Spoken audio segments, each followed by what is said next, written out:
Hi, everyone. Thanks for joining us today and welcome to our webinar. I'm delighted to be your moderator. My name is Angela. Today's webinar is titled Electronics for Transient Thermal Conductivity Methods. This session will be guided by industry expert Victor Maslov. Victor is an exceptional electrical engineer with a specialization in embedded systems and electronic design. Victor's expertise led him to take on the role of electronic engineer here at Thermtest, where he swiftly ascended to leading R&D projects. With over 5 years at Thermtest, he is now spearheading the electronic development of our suite of transient instruments. During this webinar, we will explore transient thermal conductivity methods, excuse me while I stumble over words here, and their applications in the ever-evolving electronics industry. Victor will not only share his profound insights, but will also unveil cutting-edge techniques that are revolutionizing the field. So without further ado, join me in giving Victor a warm virtual welcome, and we'll get started with this enlightening webinar. Please ask all of your questions in the little chat below, and Victor will answer them at the end. And without further ado, here's Victor. Thanks for the introduction, Angela. Much appreciated. Hey, everyone. As Angela mentioned, I'm Victor. I've been working on transient instruments at Thermtest for 5 years, starting with the THW, and as we developed the measurement platform, I've spearheaded that as part of kind of an ongoing effort. So today I'm going to go over kind of a high-level overview of the transient sensors that we were using at Thermtest with the measurement platform and how they relate back to electronics, and just a couple of techniques that we use and how we comply with the ISO standards, specifically for the TPS and the THW sensors. We also have the TLS available for the MP1 and for the measurement platforms as well, but they work a little bit differently, so we're just going to omit it from this presentation. Okay, so just a little bit of background on how these sensors work from an electronics standpoint, and kind of how I have it pictured in my head and how it helps me develop on these instruments. There's kind of a joke with electronic instruments that everything's a temperature sensor. So when you're looking at noise and when you're looking at self-heating and regulation, everything happens to be a temperature sensor, but in this case it is. So for both the THW and the TPS sensor, they're both heating elements and temperature probes all at once, which means that they're resistive elements with a known TCR, so temperature coefficient of resistance, which I'll explain in a second. And so by applying a fixed amount of power to these sensors, they will heat up and change resistance accordingly. And since we know the TCR, we can convert that resistance to temperature. And then that generates a curve depending on the material that it is kind of enclosed in. So for the THW, a liquid, and for the TPS, a solid. From that curve, we use physics models, the ISO standard, to be able to generate our thermal properties for our materials. Also, at the end of the presentation, feel free to ask questions on anything that I'm covering over in the slides. Okay, so if you're familiar with our products, you might have seen the MP2 before. So this is a small handheld that has the ability to perform transient measurements.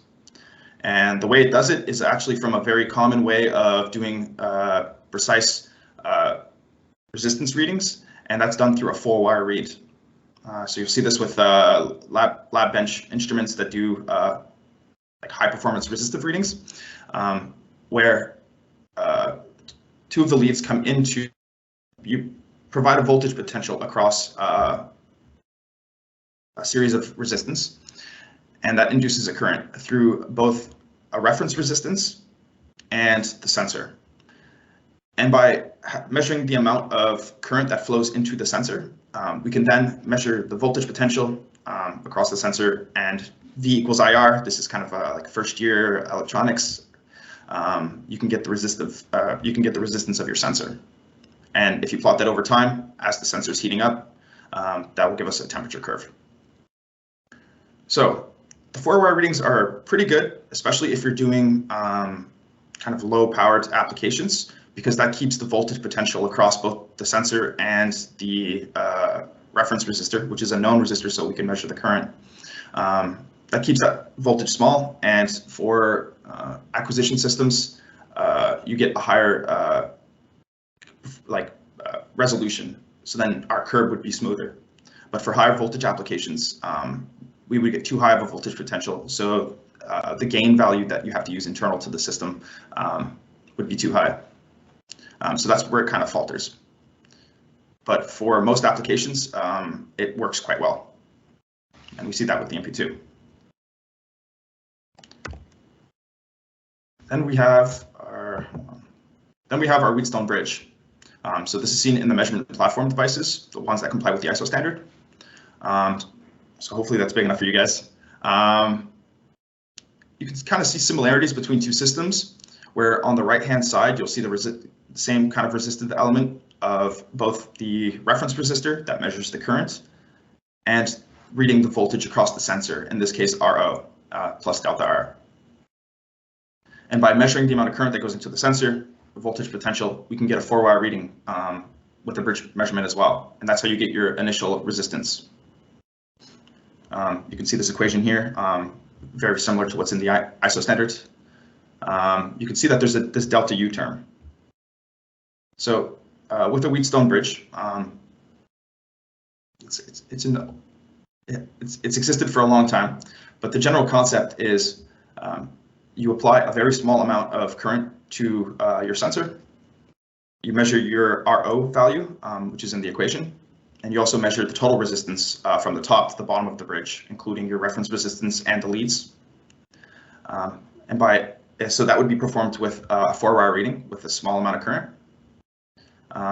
And then after performing that reading, you then do what's known as balancing the bridge. And so by turning the potentiometer RP and RP prime, this changes the ratio between RP and RP prime to the right-hand side of our resistive kind of in parallel, which is our RF and our sense. And by turning that dial, it makes it so the delta U term becomes closer and closer to 0, as close as possible. And that means that the bridge would be balanced. So then when you start a measurement and you apply more current to your sensor, as mentioned previously, would then start changing resistances. And that ends up being directly proportional to delta U.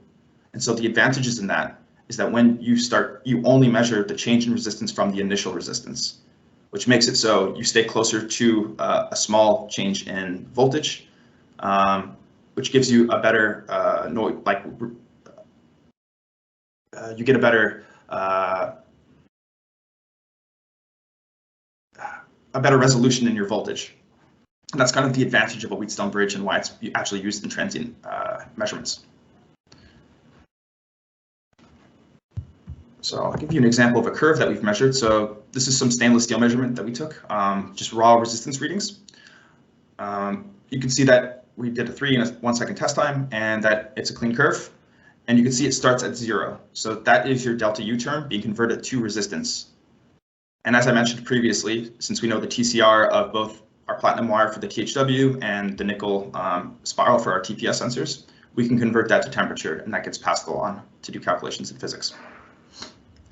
So we mechanically couple our potentiometer so we can automatically turn the dials. Previously to that, if you were to build, say, for example, a lab Wheatstone bridge, if you're doing transient measurements in some academic setting, a lot of the times you would be turning these big dials, trying to get it just right around 0. But in this case, we use a control system. So that makes it a lot more automatic.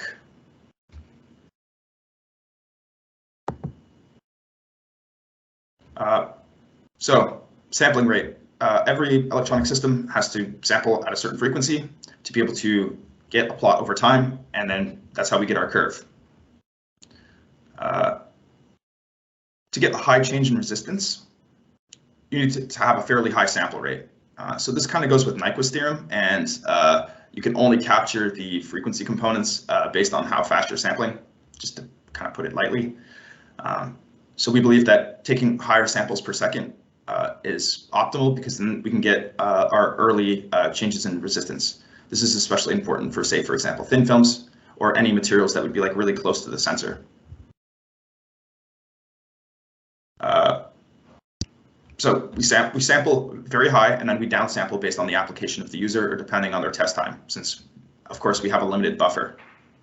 The full range of our test times goes from 0.25 seconds all the way to 2,560 seconds. And we can do it from about 400 to 600 points for the full range based on the application. So in this case, I think this test was like a very small, quick 0.25 second test done at 800 samples. So this would be really practical for something that, like a very thin material, or if you don't have a lot of the material.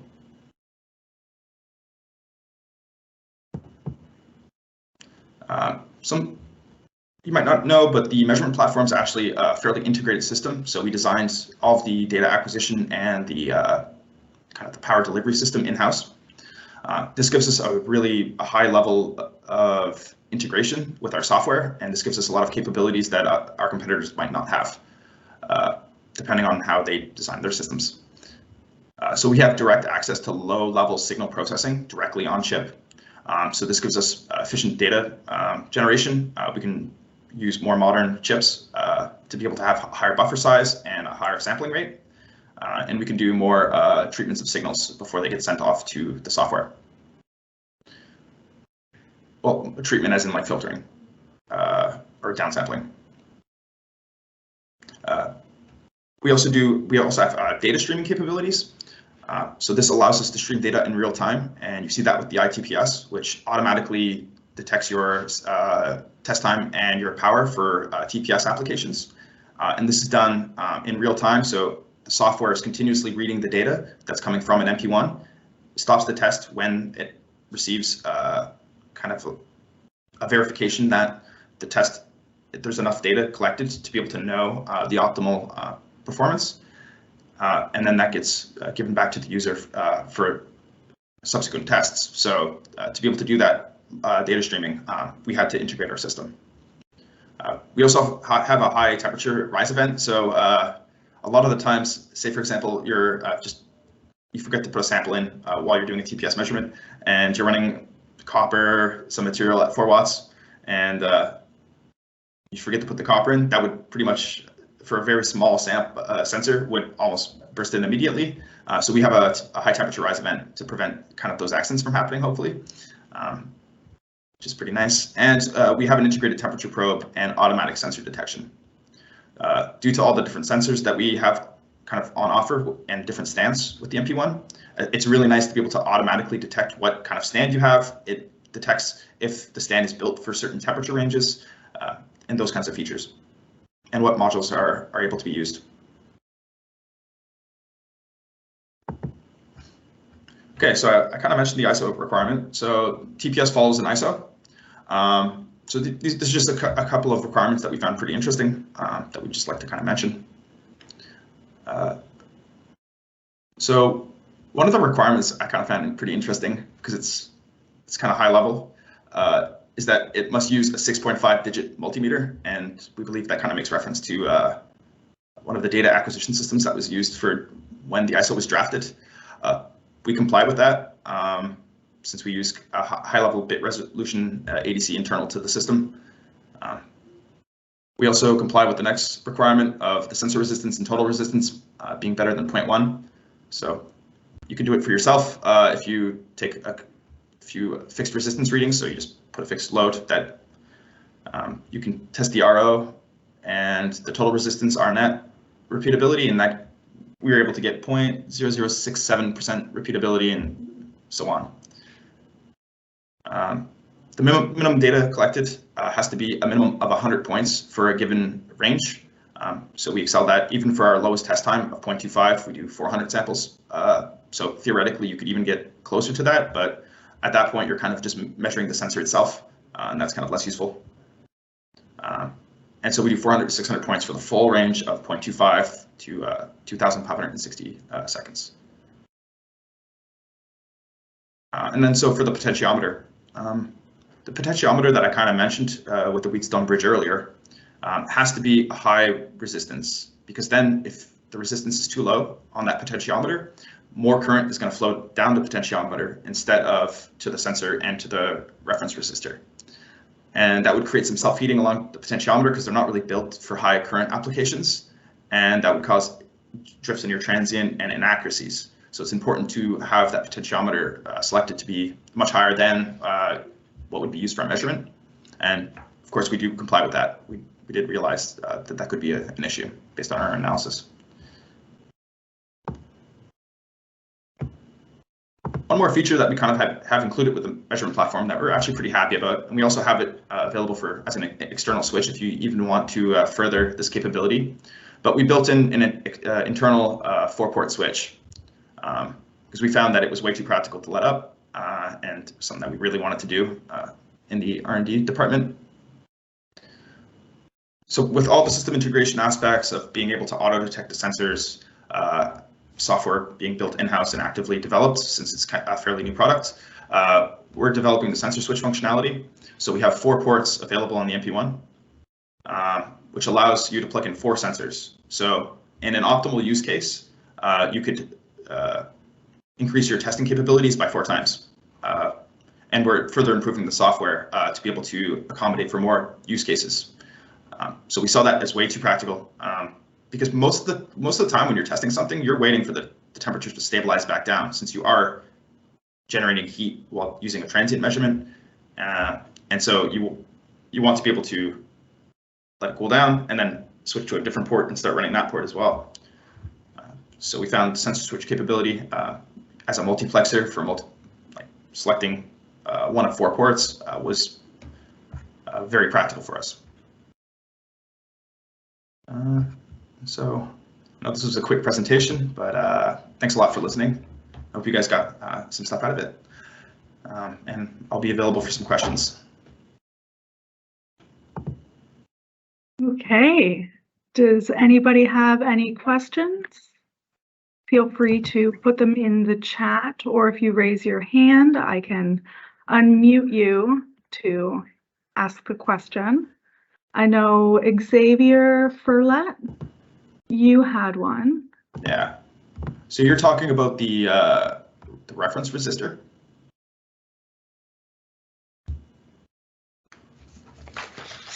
I'm gonna take that as being the case. Okay. Yes. So every acquisition, say for example, you have a multimeter that measures a resistance. The kind of cheaper multimeters that you're not really getting high levels of accuracy at the low end. So say for example, under 1 ohm, you'd have 2 probes and you'd measure your resistance and that gives you a reading. Internal to that, you have a little resistor that measures how much current is flowing down from the multimeter into the probe and then back around. And by knowing the current, you would have to use that little known resistor and then measure the voltage across that resistor. And by using V equals IR, you now know the current that flows down the probe. And then by then measuring the voltage across the probes and knowing that current, you know the resistance. But if you see more desktop, more scientific applications of a multimeter, you would typically see a 4-wire mode. And so typically you'll have 4 probes come out, where 2 of them are actually the voltages that are the current that actually flows down into your resistance. And then you have 2 other probes that just measure the voltage. And this might be a little bit more high level, but because there's no current flowing into, it's a high impedance probe that's measuring the voltage, there's no current flowing back up. You get you don't get any of the lead resistance measured. And that's really what it's used for. Actually, the bridge one here actually shows this a little bit more, where we have the current flowing into here, we have this R lead, and because you're measuring the voltage here and there's no current flowing up, actually you can't see my arrow, but you don't see any current flowing into your probes, you don't measure your lead resistance, and so that kind of negates that. And typically with multimeter leads, they can be like say 0.6 ohms, and so that becomes significant. So to answer it shortly, it's to measure how much current flows through your application, or through into your resistor that you're trying to measure. Did that answer your question?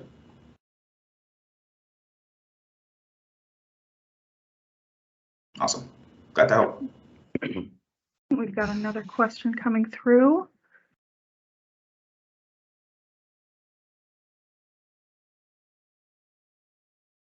Yep, feel free to either drop your question in the chat, use the little raise your hand and I can unmute you to ask, or just ask to be unmuted. And we will go in order that the questions come in. Thank you.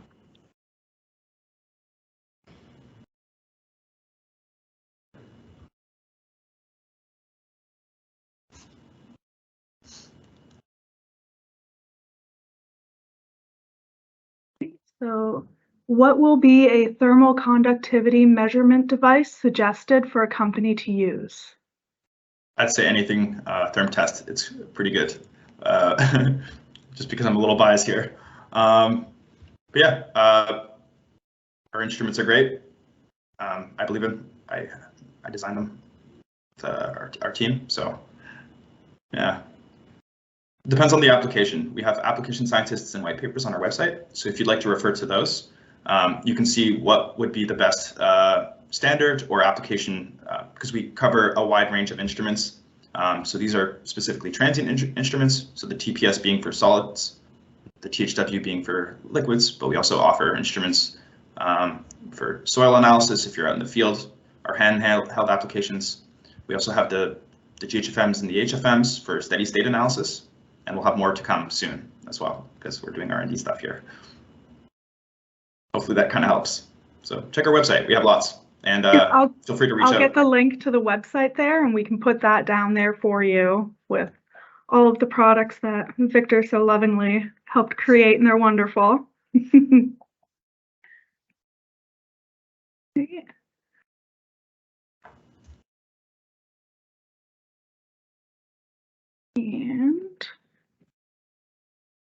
And that's a good question. So the next question is, do you have sensor types have better response time than thermocouple and RTD? I can give you kind of just a base level of kind of what the sensors. Okay, so I'll just go back to the sensors. They're designed in a way where the response time is minimalized, because we do, as part of the physical model, analyze the construction of our sensors. And so we take that in consideration when measuring our samples. And so that becomes really important with lower test time results. So yeah, they're taken in consideration. We do have quite a high response time, and they're compensated for. As for thermocouples and RTDs, I mean, whenever you're speccing out a thermocouple or an RTD, yeah, of course, it's very important to look at the response time. But typically when you're doing thermocouple and RTD applications, you're typically doing temperature stabilization, for example, and those are quite long in comparison to, like, that's a very slow system in comparison to what we're looking at here as a transient measurement. I hope that helps.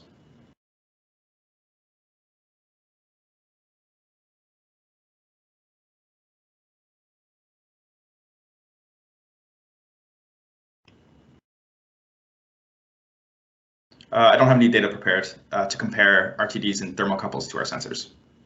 But if you saw the graph here, so this would be kind of a 0 to 0.2 ohm change. And the sensor would say, for example, be 10 ohms. It's a very small change in the sensor, but it's a fairly high response time, especially the one that I showed here as a quarter second. But yeah, RTDs and thermocouples are actually used for different applications. These are essentially like specifically designed for measuring thermal conductivity.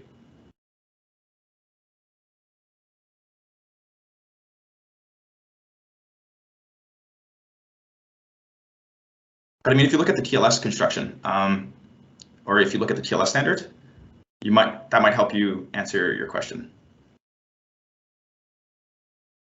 The TLS being the transient line source. Yeah, of course, dude. Okay, Victor is an incredibly busy person, so I think we're going to have to let him go. But I'm going to drop our email in the bottom in the chat here. And if you have any further questions or you would like to see some more data, please reach out and a member of our team will be happy to assist. The recording of the webinar will be available within the next few days and you will receive an email. Thank you all so much for attending, and thank you, Victor, for this wonderful, inquisitive presentation. And keep an eye out for our upcoming webinars. So we've got a few lined up for you. Right. I hope everybody has a wonderful day. Thanks for attending, guys.